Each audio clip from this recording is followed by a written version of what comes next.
Good evening, everybody. Welcome to this Ventnor Town Council meeting, 10th of January 2022. Item number one, as ever. Apologies for absence, please. Just from Councillor Julie Hutchinson, who's looking after her father, who's poorly at present.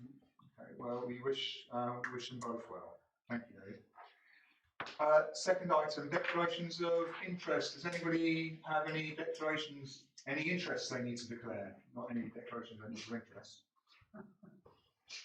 Okay, I'll take that as not. Minutes of the previous meeting from the 13th of December. If members could have a quick little flip through and let me know if there's any comments coming out from them.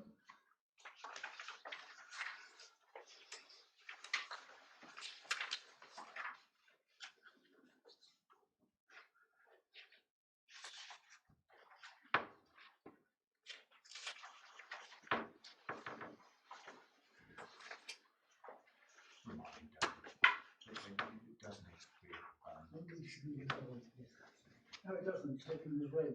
Yeah, that's fine. If there's no comments on. Okay, is everybody satisfied with the minutes? Yeah. Yes. Okay, thank you. We have the minutes of the planning committee as well.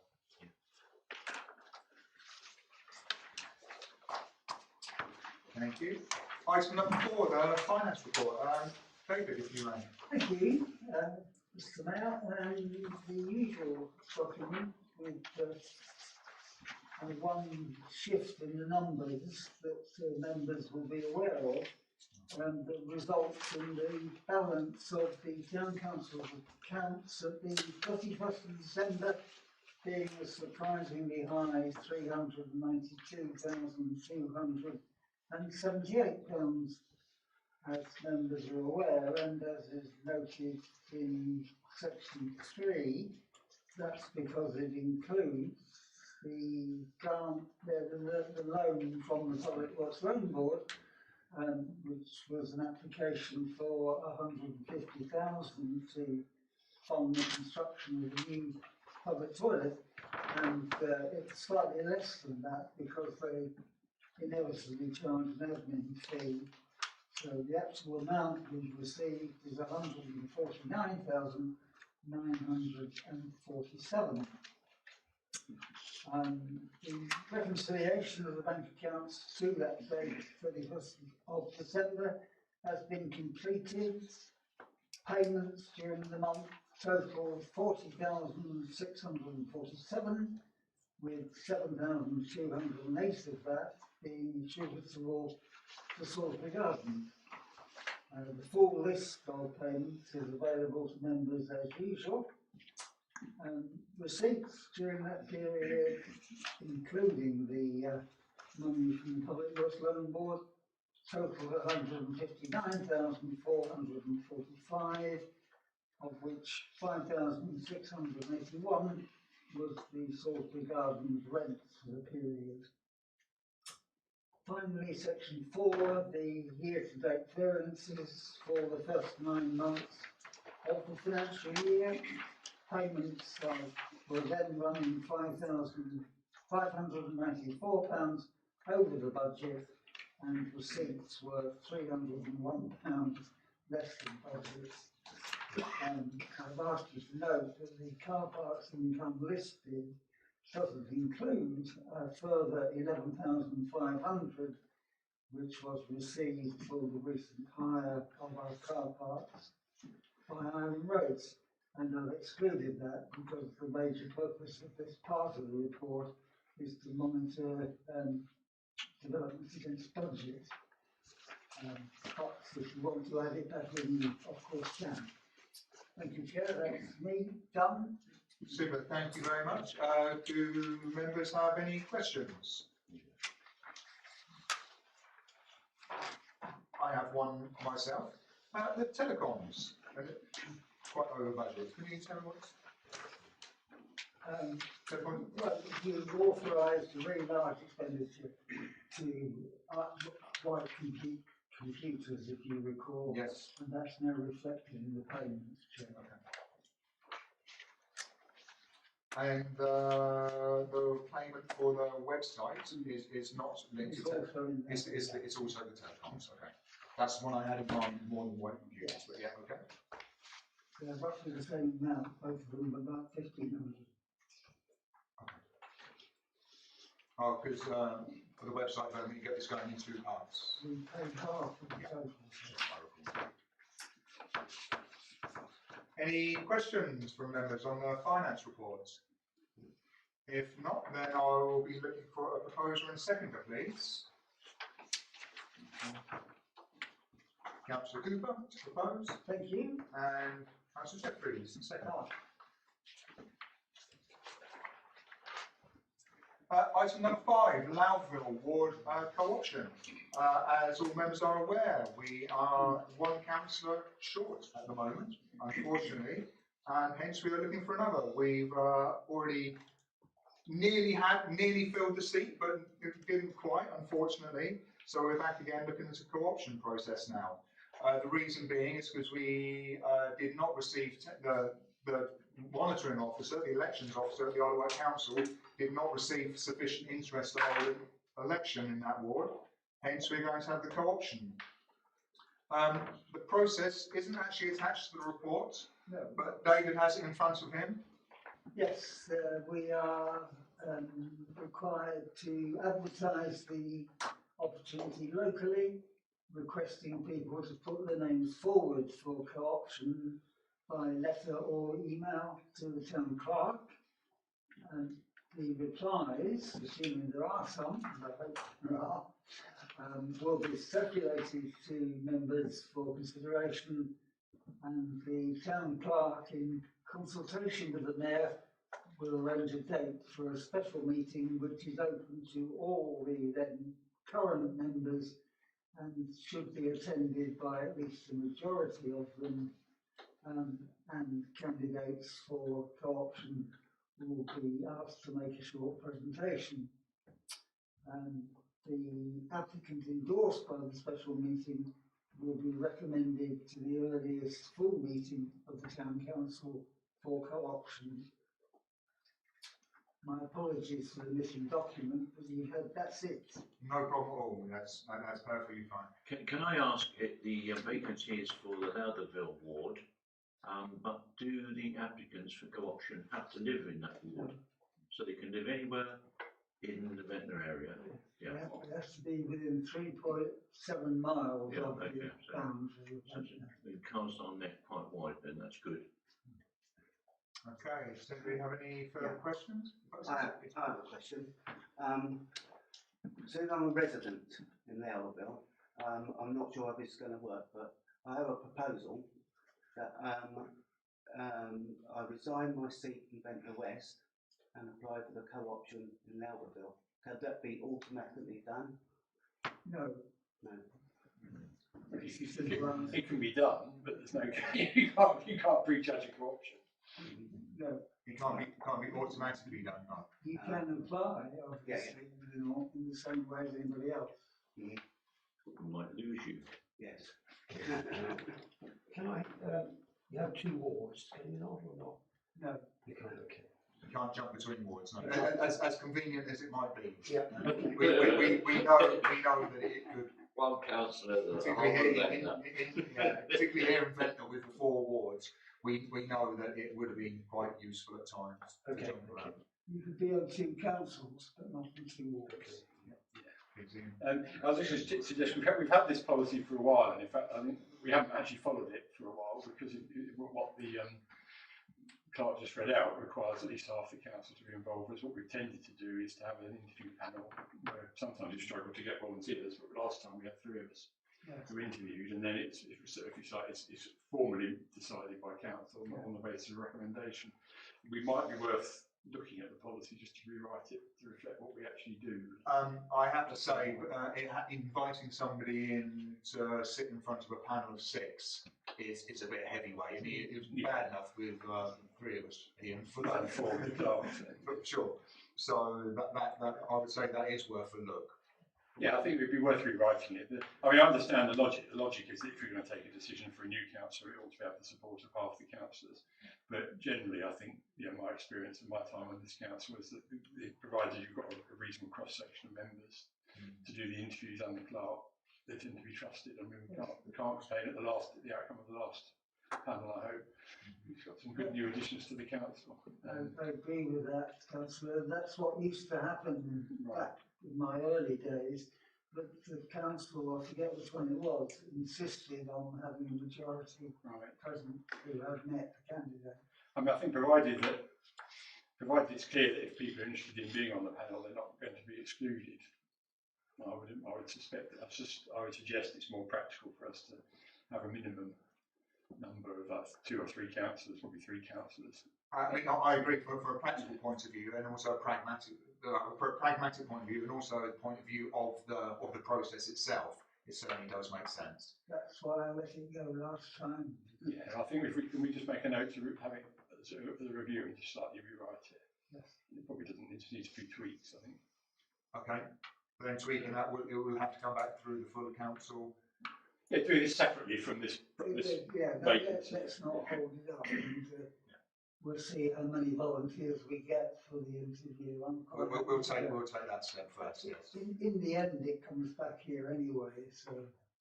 Yeah, and I understand the issue. I mean, if you imagine if we have political groups, we wouldn't want one political group doing the interviews. But given the event doesn't work like that, we could rewrite it more sensibly, I think. Okay, we'll keep that in mind.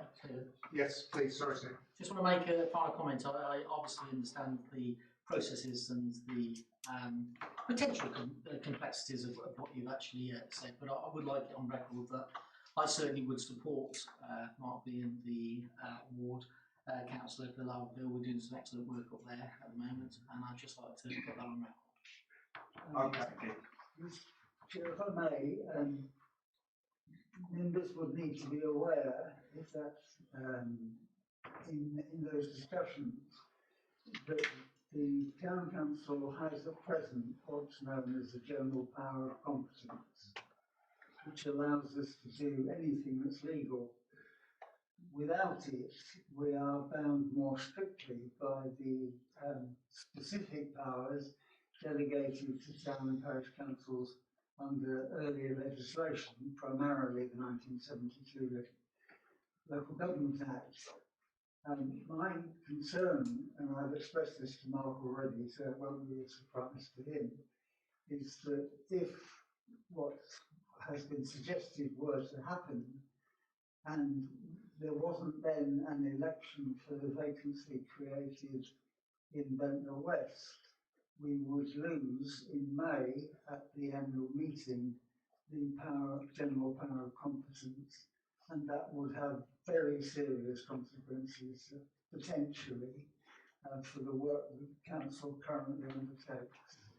So just so that you're aware of that, clearly. Yeah, in plain English, you can only have so many co-optees. Yeah. And Mark's changing from an elected council to a co-optee. Co-optee is using up one of the co-opted places.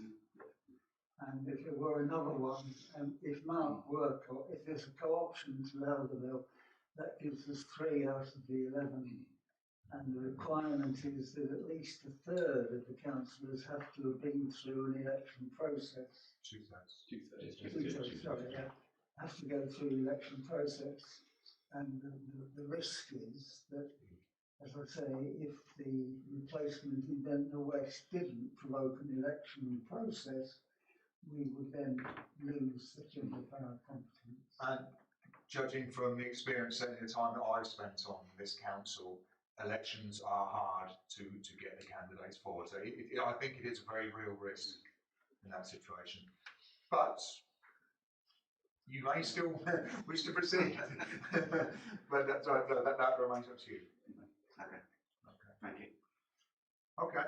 And the work in Lowerville is noted, guys. Very much so. Yeah. Okay. Thank you very much. But for now, we're still on the co-option process as per the paper in front of us. The Town Council is recommended to ask the clerk to initiate a co-option policy to fill the current vacancy for a member to represent Lowerville Ward. Do I have a proposal, please? From Brian and seconded by Ian. Thank you very much. Item number 6, Planning Committee. So, as you can see on the paper in front of us, for the Town Council, yes, within the Town Council's term of reference, it does require that there's 5 or more members appointed to the committee. So, and the quorum for all its meetings will be 3. On the committee at the moment, we have Julie, who is resigning, James Toogood, Phil Warren, Steph Toogood, and John Watkins. So we are looking for 1 more councillor to join the planning committee. Does anybody have a strongly held desire to jump in there?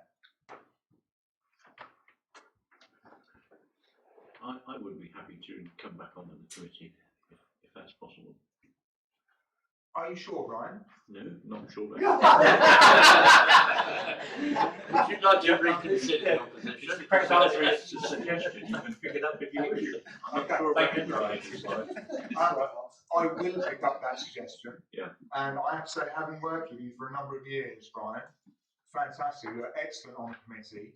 And when you chaired the committee as well, you did a really super job. No, well, I'm sure Phil is more experienced than I am, but that, you know, I'll be pleased. I'm not, Yeah. don't worry, Phil, I'm not offering him your chair. No, okay, that's fine. Okay. Brian's very good. Yeah, amazing. That's actually a word we use. Amazing. Valuable addition. Yeah, very good. Good. Well, we all like Brian, but is somebody going to propose and second him? I propose him, definitely. Yeah, we all will. So, Councillor Cooper was in first with the proposal, and there you go. Sorry, Move on quick before he changes his mind. Okay, thank you very much. Item number 7, social media policy. So, as everybody will recall, this was with us last month. Thank you, Nigel, for the work that's been done in the meantime. As you can see, as those that have paid attention to the version that was circulated before, and the version we have in front of us now, a good deal of work has been done. Although, as members will also be aware, Ian has circulated another version, and I do believe that we are still in a position where this is a work in progress. I must apologise from my side. It was my intention following the last meeting to actually initiate a more interactive process and to get the conversation going a good deal better. I failed to act on that. And actually, I know there was some email traffic between Ian and Nigel, but I didn't do the work that I'd hoped to do. And as everyone now can note, we have 2 policies, which, you know, we have the policy in front of us, and the policy that Ian has produced as well, or the draft that Ian has produced. It's going to be up to members what they do with this recommendation that we have in front of us. My suggestion will be that we defer again for 1 more month, and in the meantime, I will absolutely ensure that the conversation is had properly and thoroughly. Okay. However, members are very, very, very welcome to discuss the policy that's in front of us as it is, and there is a recommendation, and we can take a vote on it if members choose to. Yeah, thank you, Jeremy. I'm happy to second your proposal. Actually, I think that's the best way to proceed. To be clear, the version I circulated, it wasn't something I'd written. It was an edited down version of this. So all the wording in my version was in this version. It was just shorter. I am slightly concerned that this version, as indeed the one we had at the last council meeting, is a pretty much verbatim policy from a county council, applying to county councils with political groups and, you know, lots of council social media accounts. And for a town council, I don't think we need. I think it's a bit overkill, to be honest. There's a lot in here that we don't really need.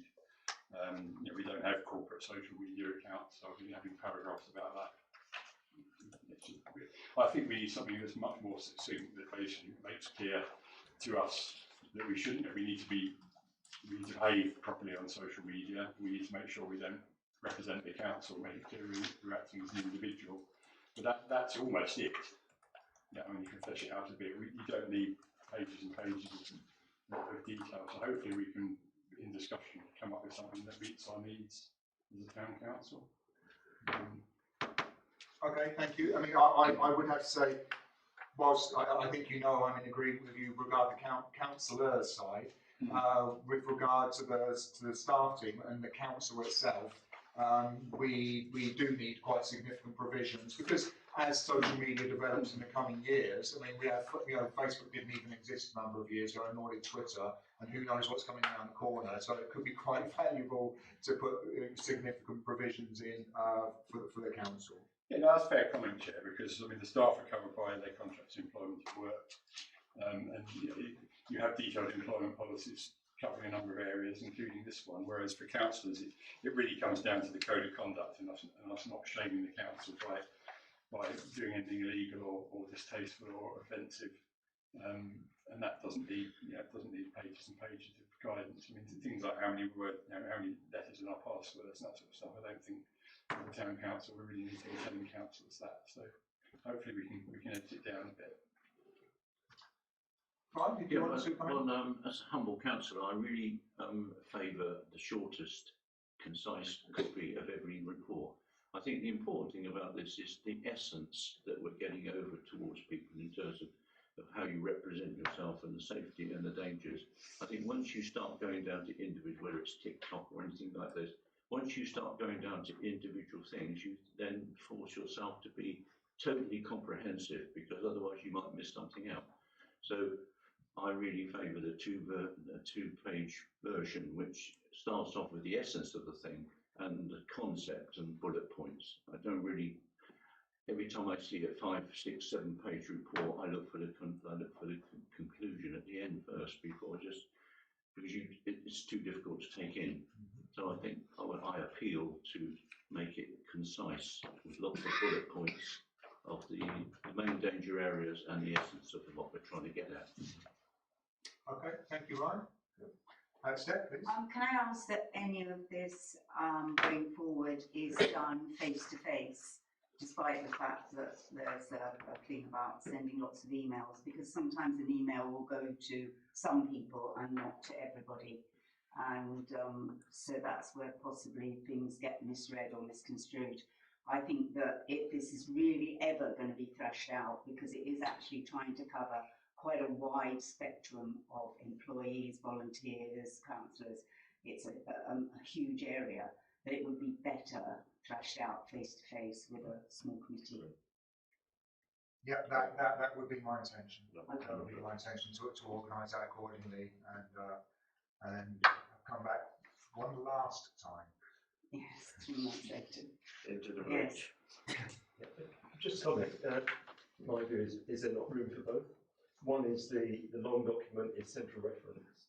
It's like getting a new piece of complicated equipment. You've got the manufacturer's full catalogue and how it's built, how it operates. But then, as Brian suggested, we just have a working document as well, which is simplified, which extracts the essence. That's just my view. I think there's room for both. I think that's worse, to be honest. Okay. Something to think about. We can clear that out of the way anyway, but.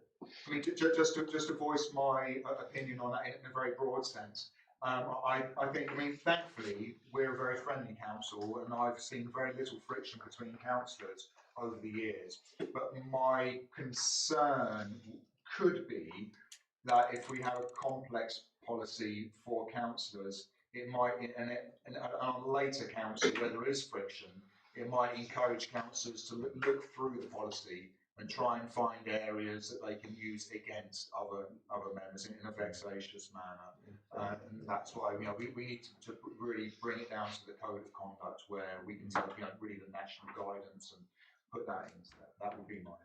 You mentioned one aspect of anonymous members of a social media account, and I think it'd be very good to make sure that anybody, for instance, who contributes to On the White, uses their name in full, because they shouldn't be hiding behind anonymous situations where it could affect the council.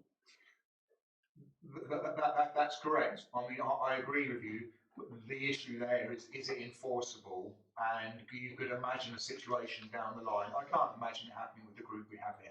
You can imagine a situation down the line where one councillor is accusing somebody else of being, oh, I know that's you. I know you're cheese plant 51. Well, you talked about You know. enforceability. I mean, if somebody flouts this whole rule, what's the penalty?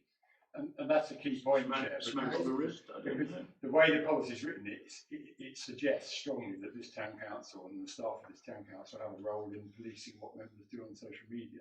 And there's no basis for that in law at all.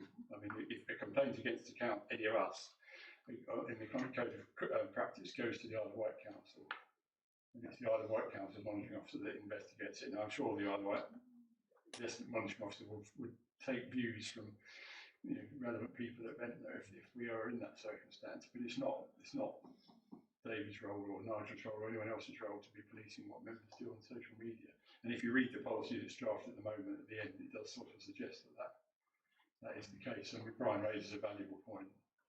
Essentially, we're trusted to behave appropriately, and if we don't, then the Isle of Wight Council comes and slaps us on the wrist. And the real penalty is the public shame of being in the county press. Whatever we've done is read by half the people on the island. That's the advantage of having the most popular local paper in the country, isn't it? I think. Okay. So, as mentioned, I do have a proposal. Well, so I seconded it. Okay. Do I have a show of hands? Okay. Thank you very much. I'll email all members, and everyone will be invited to the discussion sooner, not later. Okay. And once again, I apologise for not pushing it forward as intended before. I blame Christmas and the children. And the kitchen. Yes. Item number 8, new website. Ian, as chair of the new website working group, can you give us a summary, please? Yeah, thank you, Chair. Well, I've written the report, as you can see over the back of the agenda item, written for Councillor Lucas, because it's sort of nice, short, one page with bullet points.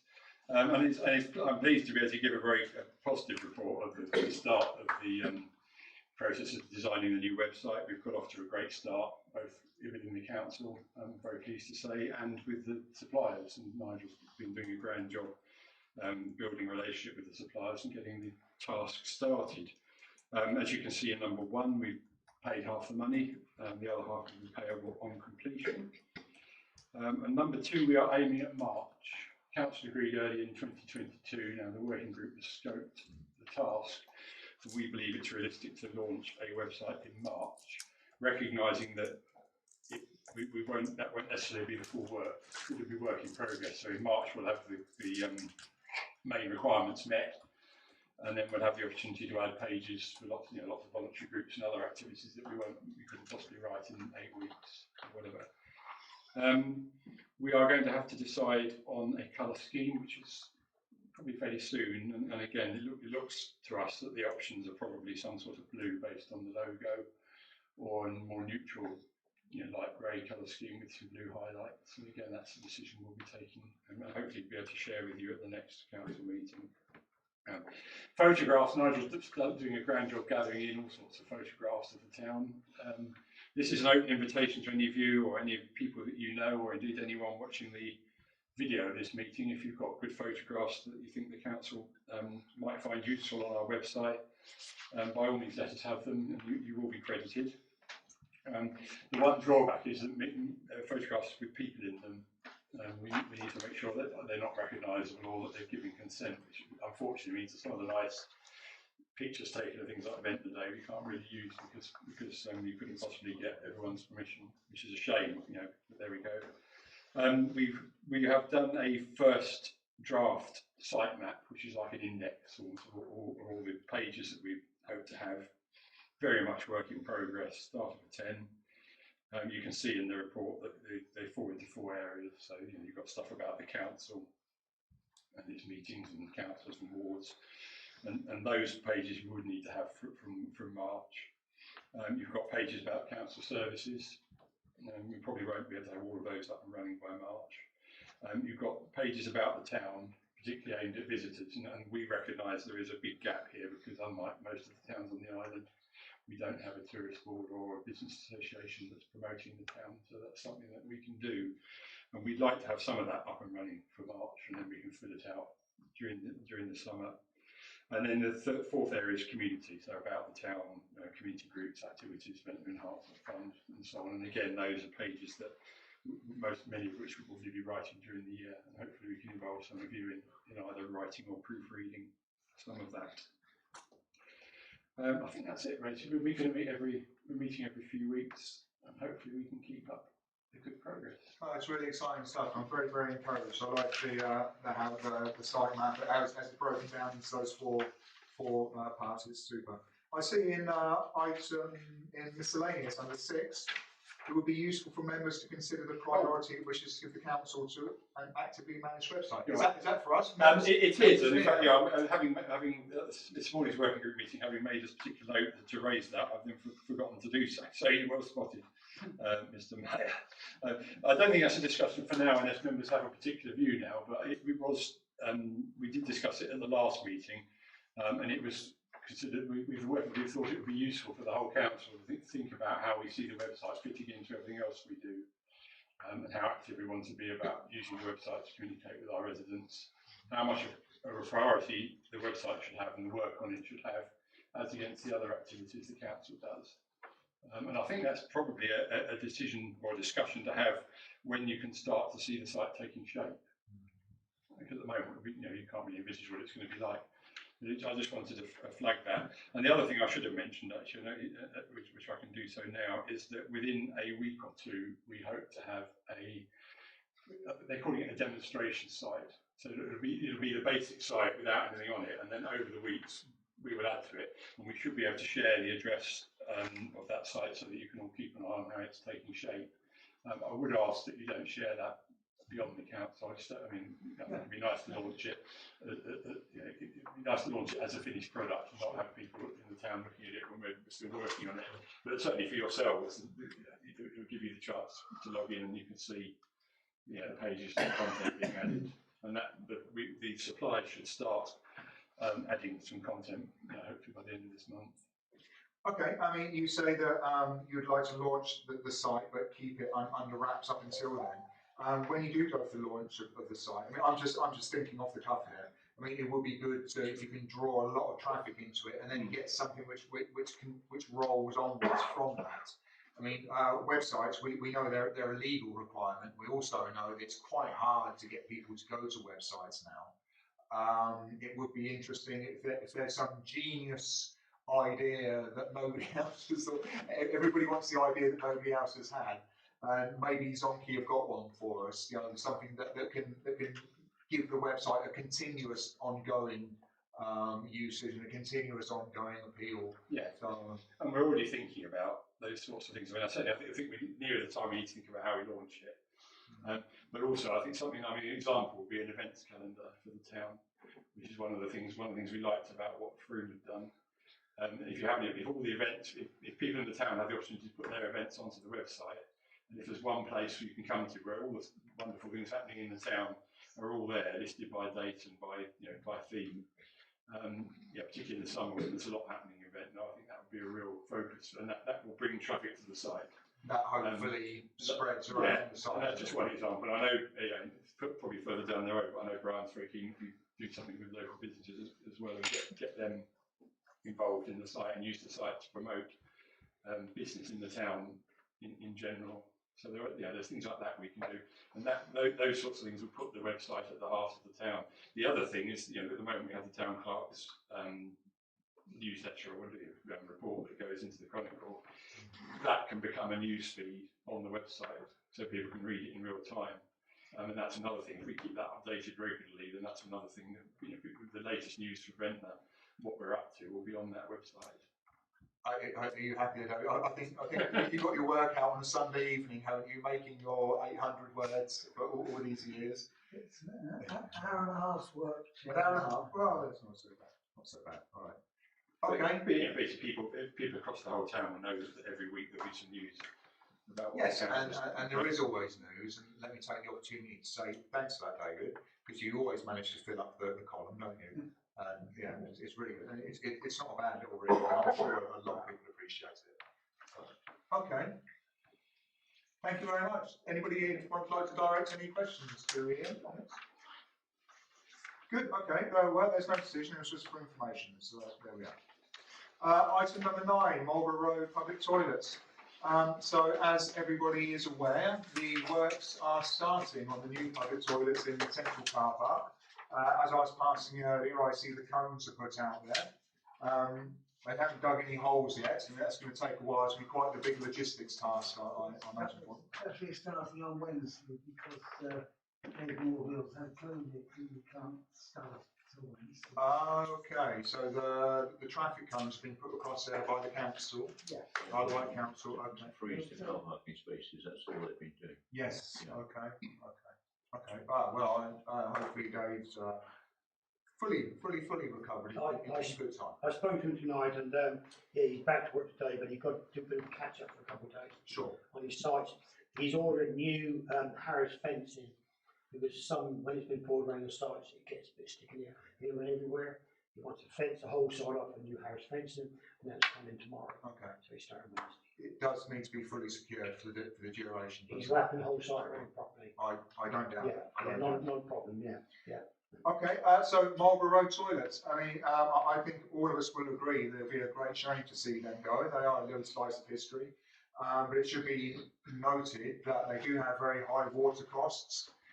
There's been a number of instances of vandalism over the years since I've been on this council, resulting in quite lengthy closures, and there's also quite significant maintenance costs that go with them as well. And then above all of that, they are up a steep little hill and they are not accessible. So it will be a shame to see the back of Marlboro Road public toilets. There'll be a little bit of history going, but that's where we are. Members, anything to say on the news? I think we didn't ought to agree a date until the new toilets are fully operational and all the bugs have been ironed out. And there's bound to be teething troubles with the new set of high-tech toilets as we've been. So I don't think we ought to set a date on this. I mean, I'm sad about the toilets going in Marlboro Road because I know we say that they're not accessible to disabled people. There's an awful lot of non-disabled people who find them very convenient to use centre of the town.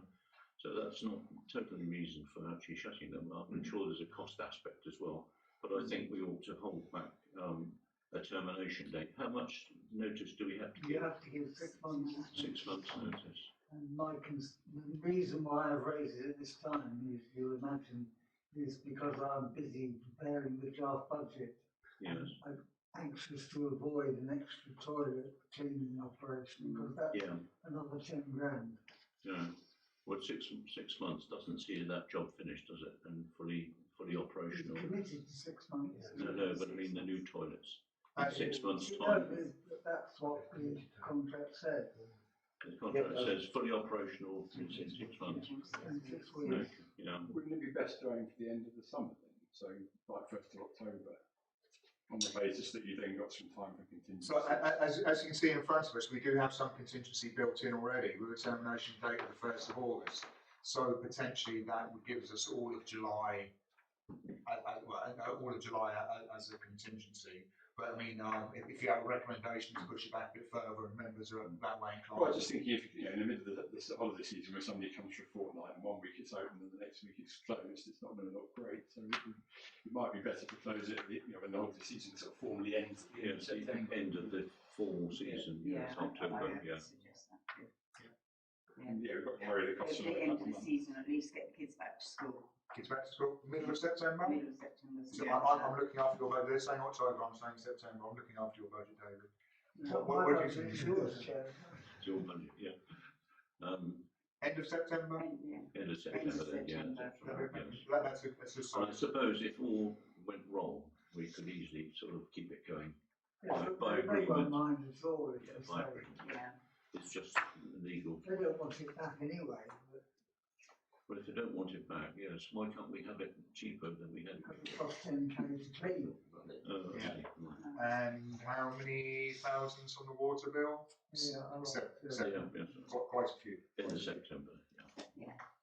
So if we work towards the termination date of the 1st of October, then is that right? Or 31st of September? I mean, given the fact that they have that flexibility and they're not going to come along and lock the doors, should we stay with this, or do you want to keep it there for the benefit of the tourist season? Well, presumably it was to be open all the time, up to the 1st of September, right? End of September.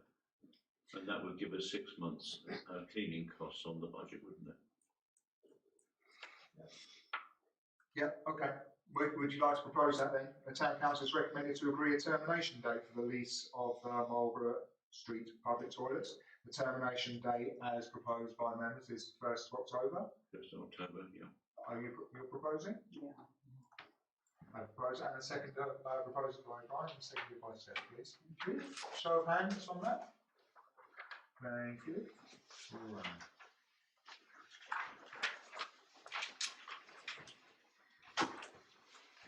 Item number 10, beach safety. So members may or may not be aware of a little bit of the history behind the beach safety here, as David has provided it very well within the report here. You can see that beach safety project was taken over by the Ventnor Town Council in 2011. It was seen, having read through this, that the Ventnor Town Council has never provided lifeguards as such. They have only ever provided information and first aid on the beach. I should very quickly take this opportunity to thank everybody that's been involved with that over the years, particularly the volunteer who I'm led to believe has put in many, many hundreds of hours into that task over a number of years. And Brian, the maintenance manager as well, who did it for quite a long time before his duties took him elsewhere. In particular, the last couple of years, because of coronavirus, Brian's duties have pulled him all over town to pick up additional cleaning tasks. So last year, we were pretty much without a beach safety provision at all. So, as you can see on the reports, 2 councillors have spoken to David regarding this. I'm one of them. I'm not sure who the other councillors. They may or may not wish to make themselves, wish to identify themselves. And I'd like to thank David and Nigel. They've gone and they've spoken to the provider of beach safety services in Ryde, and we have a quotation in front of us,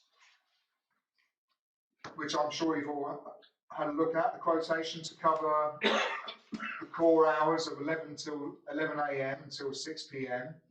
7 days a week, all the way through July and August, which is the bulk of the tourist season, and the vast majority of the school holidays as well.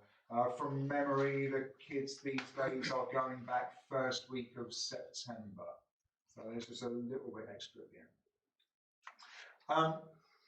As you can also see, the costs for the quotation we have in front of us are £17,000 a year. Already the provision for beach safety is £7,500. And for this much expanded service, then we'll be looking for an additional £9,500. As you can see in here, it will be 2 lifeguards on the beach, and they are fully trained, fully equipped, fully permitted to enter into the water. Is there any insurance implications on to us, or that's they cover that? That's entirely covered. Okay. The town council is recommended to consider the quotation for the provision of the lifeguard. So I'd like to open up members' comments, please. Please, Steph. The first thing I'd like to point out is that we're not really comparing like for like, in as much as the cost for the 2 months was 17,000, and the cost is like normally over a much longer period. At the moment, the way it's been, even pre-COVID, July and August doesn't really cut it much. It's busy much longer than that. So it's an awful lot of investment to just cover 2 months. I understand that is the school holidays, but it's unbelievable the amount of people that are there over about at least a 4-month period. That includes June and September. And so it's quite, I feel it's a lot of money to actually cover that. As I know, unless anyone can tell me different, we haven't had any bad incidents that have resulted in any real medical issues that weren't coped with. As I knew this was coming up, I did speak at length to Sophie Blake and her family, who know the beach, know the tides, know the lands, you know, and they know everything about the beach. And what they said was that the thing that really the beach needs is more management of the beach, which is what Brian, I know Brian can't be split in pieces, unfortunately, but he is amazing in as much as he has a megaphone, he sees a situation before a situation occurs. He knows the tides and the winds. The winds are probably more important than the tides, and he knows if it's an easterly that the kids shouldn't be any further that way, and if it's a westerly they shouldn't be any further that way because, you know, they're going to get full. So I just feel we could do a better job with the finance and cover a longer period and still have beach safety per se, rather than life saving, i.e. somebody going in the water to drag somebody out.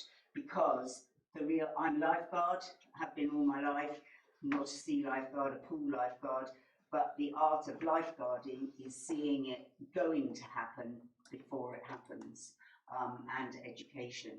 So I personally would like to see it covered somehow else. Sophie has said that as per the last 2 years, they are happy to work with the red flag, because that's another issue. The red flag does need to go up under certain conditions, and that her and her team are happy to be responsible to put the flag up and take the flag down, which again is important because it has been known to stay up several days. So personally, I feel it will involve a little more work because we've got to get the people to do it, because I understand that probably no one would wish Brian to be released from his duties, but my goodness, he is absolutely perfect at this. So I just feel there must be another person who is, as long as they're first aid trained, a lot of these things here can be covered with first aid and not life saving. It's not a case of going in the water and dragging somebody out and doing CPR. That's just my view, and I have sought advice over it and said, you know, what would you do? And also they did agree very, very much that the period of July and August will not cut it. It needs to be before that. And in particular, September tends to be very, very busy on the beach. And bear in mind, I do see it. I do know that that is the case. There also are a lot of us down there. We've had a couple of incidences where we've needed to call the Coast Guard after 6 o'clock, because the beach does not empty in the summer at 6 o'clock. It stays sometimes till 8 o'clock. It can be very busy down there, and we've seen situations where we've all agreed that we need the Coast Guard and we've called them because we see it. There are a lot of people being vigilant along the seafront. I'm sorry that was a bit long, but that's my view. That's quite right, that's absolutely fine. Steve, please. Well, first of all, I tend to agree with what Steph is actually saying, but the question I actually ask is how comparable is this to other towns, island towns and beaches? Do we know that? Ryde and Sandown both have lifeguards, so I don't believe anybody else does. Ryde and Sandown. Okay. Which are much, much bigger beaches. Okay. If I might just comment on that, so the fact that they're bigger beaches in comparison with this one, you could view that as there being a greater risk and a greater responsibility when in ride and Sandown. They only cover a small portion of the beach. That's so right. They That's need to right. Between flags. Yeah. I mean, I would imagine here, if there was two of them, they would be able to cover the beach in its entirety. So, I mean, that I would just like to insert that. You're still missing the real issue. If we get this problem with COVID like we've had the last 2 years, people are not going away, and our beach has been flooded all the time. A huge amount of people down there. So just to do it for 2 months, in my mind, is ridiculous. If we're going to do it, we need to do it for 4 or 5. You're missing a real issue here. It's just taking 2 months. Thinking it's the main season. It's no longer the main season. Like Steph said, they're on the beach late at night. They're early in the morning too, families, the children, what have you, really. It's a lot longer season because of COVID than it was. So 2 months is, to me, it's just crazy. It's missing a massive issue. Just thinking about Jim's point, Chair, if we accept the responsibility for doing it in the daytime in the summer, then our position is a lot weaker and a lot more vulnerable if something happens at another time. Whereas at the moment, we're not responsible for it, are we, as a council? So that is an issue. I mean, I'm concerned about the finances because I know last meeting we had a whole load of staff costs that we can't avoid. We've got the first full year of the park. We've got the national insurance increase. The government, the budget's going to look pretty horrendous. So this may be something we want to think about and maybe not do this year. Okay. Yeah. Sorry. Okay, please, I tend to agree. We don't want to take responsibility for something that we can't get out of, and we're stuck with it forever. Then, so. Brian, you. Well, I'm also in favour of beach safety. It worked well before. Because vigilance is the important thing. Somebody up on there with a megaphone, spotting the danger as it develops rather than after it's gone. And I think we could afford a longer span of time with beach safety rather than an intense period with lifeguarding, which then suddenly disappears because people would suddenly say, well, we've got down to bed and they've got a lifeguard, but of course then suddenly it isn't.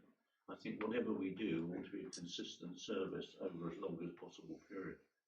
So, I mean, is there a formula is there anybody else that we could I mean, that is the question now, isn't it? Is there a practical possibility of having something else step in at this time? Yeah, well, can I say? Certainly. I mean, the reason that we brought this to you is because somebody had asked the question of whether we could afford it or not. My own view, having been here for a long time, as you know, is the beach safety scheme has worked very well. And so if you're not in favour of the lifeguard proposal, I'm certainly not here to push it. Perhaps you give the staff team time to look at how we might staff beach safety as it has been for the period that it has normally covered. Because I agree completely about the period of time that we need to have some provision in place. But it's not as simple, as you know, and as you've acknowledged, of saying to Brian, right, you're on duty 4 months of the year, because that won't work either. So if you give us till next month, we'll come back again with some. Okay, well, I mean, obviously you have until next week in terms of the budget setting, well, in terms of making the draft budget. So not particularly, it won't affect the budget as much as this would have done. And I share Councillor Bond's concerns about that. Okay. So could Brian be released for some hours with someone else backing him up other times, and then a lot of his knowledge and a lot of his wisdom down there would be able to rub up on another? I'd be fairly confident, Chair, for me, that Brian will have a management role in that, but we need time to consider the hours and who's there and when. So it'll take a while to develop the team that's required at a cost that can be afforded. And Can we not advertise for someone? Well, let's just give it a bit of thought rather Okay. than make a decision now is my recommendation. Really. Do we know what Ride and Sandown do in terms of coverage? I think they do longer than July and August. I've seen Sandown at work because obviously I live quite close, and I'm not aware of Ride's provision. But, Okay. Do they not have bigger budgets though, to more people paying into the precept to cover the cost? well, that's a decision for discussion for next week. Okay, well, we have the recommendation. I don't think we need to move to the recommendation, do we? It's quite clear what's happening with the discussion. But I'm glad we had the discussion. I think it's very, very valuable. And I wish you every success with having a look at being a provision for beach safety in its former form. Okay, thank you all very much. Okay, item number 11, Anxiety Cafe. So, as members are hopefully aware, there's an Anxiety Cafe which has been taking place in this very room, am I correct? All of them. Yes. It's actually been renamed Yes. Oh, has it? We have a development. the Wellbeing Cafe. With effect from today. Okay. Well-being, Yes, oh, that's good. I support that That's change. positive rather than anxiety, which is Yeah. negative. Yes. Yeah. Okay. So the Wellbeing Cafe, I understand it's a little bit of a victim of its own success. They're getting a great many people come through the door, which is a fantastic thing. But it's also puts a certain amount of pressure onto the service. And obviously, in these times, and we have lots of ventilation now, thankfully, the space is certainly an issue. So it has been proposed, and you see in front of us here, there's a proposal to expand the service to include Friday sessions. We did discuss this at the staffing committee a couple of weeks ago, and we decided we theoretically we could have expanded the service there, but we wanted to take it to the council. We wanted all the members to be aware of the service that was taking place. Would anybody like to comment on this paper? I just think it's fantastic work they do, and we should increase it. Yeah, the Friday session is going to be used for as a quieter session.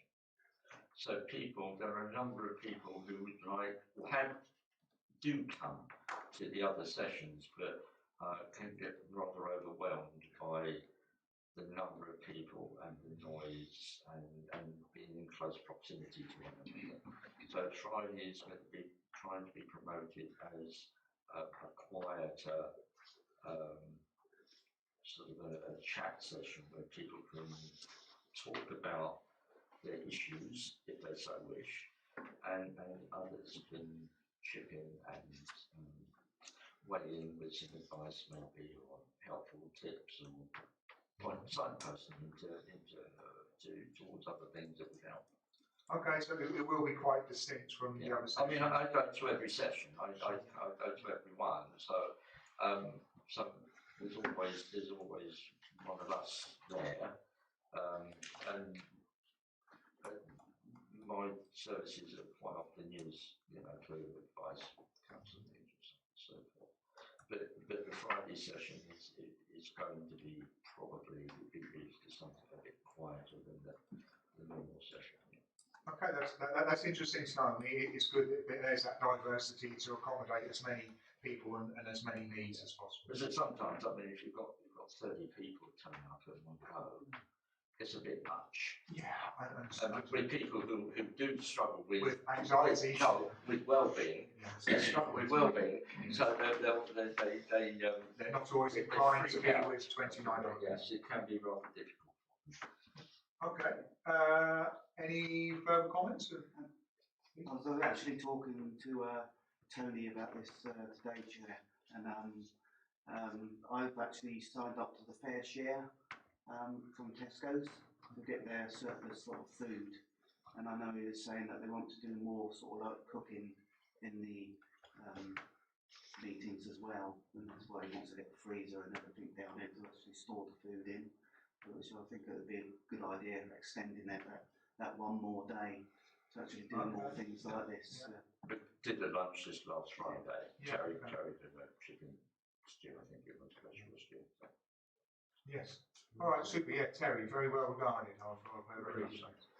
Okay, and then we are recommended to approve the proposed extension of the Anxiety Wellbeing Cafe to 3 weekly sessions. And as you can see, it involves a cost of £3,500 for the additional salary cost. Do I have a proposer? Oh, sorry, All right. Mark Jeffries, propose, and a seconder. I'd like to second that, please. There you go. Thank you. You've got to be fast, haven't you, Jim? You have, yeah. A bit slow there. Thank you. Thank you all very much. Item number 12, Isle of Wight Council 2022-2023 budget.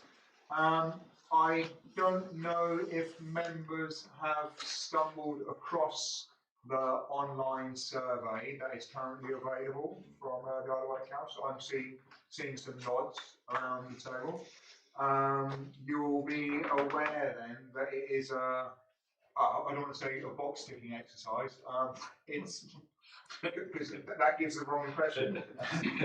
There's answers to which and boxes on which you can tick.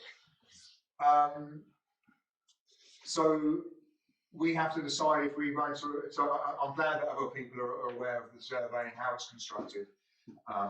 Please, maybe try and explain it.